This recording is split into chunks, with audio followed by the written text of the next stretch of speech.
Assalamualaikum warahmatullahi wabarakatuh. Gimana kabarnya anak-anak soleh-soleha? Ketemu lagi dengan Bu Ari, channel YouTube kelas 4 STIT Baitur Rahman. Kali ini kita akan belajar tema 8 subtema 2. Sebelum memulai pembelajaran, mari kita baca doa belajar dulu.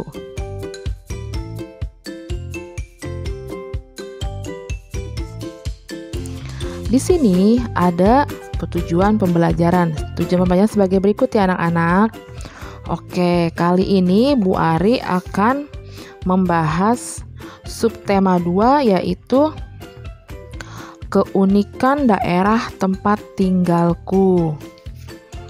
Oke, di sini ada Bu Ari akan mengambil salah satu contoh keunikan daerah tempat tinggalku yaitu Kota Solo. Solo adalah salah satu kota yang nyaman untuk ditinggali di Pulau Jawa. Solo terletak di Provinsi Jawa Tengah. Di kota Solo terdapat pasar loak atau pasar barang-barang bekas yang sangat terkenal, yaitu Pasar Klitikan, Noto Harjo. Para pedagang kaki lima di pasar ini menjual barang-barang bekas seperti barang elektronik, pakaian, telepon genggam, spare part kendaraan, dan barang-barang lainnya. Kota Solo memiliki 2 keraton, yaitu Keraton Kusunanan Surakarta dan Keraton Mangkunegara Surakarta. Meskipun kedua keraton sudah tidak menjalankan pemerintahan seperti dahulu, namun masih terdapat sultan dan abdi dalam di dalam istana. Hal terunik dari kota Solo adalah sepur klutuk, jaladara, kereta api uap kuno buatan Jerman pada tahun 1896 yang masih aktif beroperasi sebagai kereta wisata. Selain memiliki kereta, Solo juga memiliki beraneka ragam motif batik yang khas. 2 motif batik yang paling populer adalah Parangkusumo dan Truntum. Adapun selain batik, kota Solo memiliki ciri khas yang sangat terkenal itu dari makanannya. Makanan di kota Solo itu paling terkenal apanya? Enaknya. Selain dari makanan, kota Solo juga terkenal daerah wisatanya. Dan ada lagi cerita dari kota Solo yaitu Legenda Putri Solo. Anak-anak dapat membaca Legenda Putri Solo pada buku tematik 4H halaman 45 dan 46. Setelah kalian mendengarkan penjelasan dari Bu Ari tentang kota Solo, kalian dapat membaca kembali dengan teliti agar bisa menentukan atau menuliskan tokoh-tokoh dalam cerita fiksi tersebut. Berikutnya Bu Ari akan menjelaskan pengaruh gaya terhadap gerak benda. Gaya dapat menyebabkan benda bergerak. Berikut ini beberapa pengaruh gaya terhadap gerak benda. Yang pertama, mempercepat gerakan benda. Cepat atau lambatnya gerakan benda dapat dipengaruhi oleh gaya. Saat bola ditendang pelan, bola pun bergerak pelan. Bandingkan bola yang ditendang dengan keras, bola itu akan melambung tinggi atau terlempar jauh dengan cepat. Gaya dorong yang lemah membuat bola bergerak pelan. Sebaliknya, gaya dorong yang kuat membuat bola bergerak cepat. Yang kedua, gaya dapat merubah arah gerak benda. Arah gerak benda dapat berubah akibat gaya. Misalnya, pemain softball, bola dilempar ke arah pemain pemukul. Pemain pemukul akan memukul bola hingga melambung jauh. Apakah gerak bola tersebut berubah? Nah, kalian bisa amati, bisa kalian bayangkan nanti. Ketika pemain softball melempar ke arah pemukul bola ya. Yang ketiga, gaya memperlambat gerak benda. Beberapa saat setelah bola ditendang, gerak bola akan semakin lambat dan akhirnya berhenti. Mengapa gerak bola melambat atau berhenti? Gerak bola melambat karena ada gaya yang menahan. Gaya yang dapat memperlambat benda tersebut disebut gaya gesek.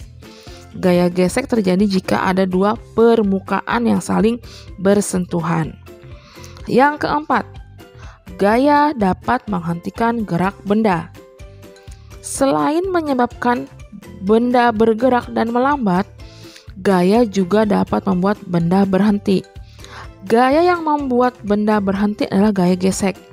Contohnya, sepeda motor yang direm akan terhenti. Jika sepeda motor bergerak cepat, maka diperlukan gaya gesek yang besar. Sebaliknya, jika sepeda motor bergerak lambat, maka diperlukan gaya gesek yang lebih kecil. Demikian tadi penjelasan Bu Ari pengaruh gaya terhadap gerak benda. Selanjutnya adalah ragam tari daerah di Indonesia.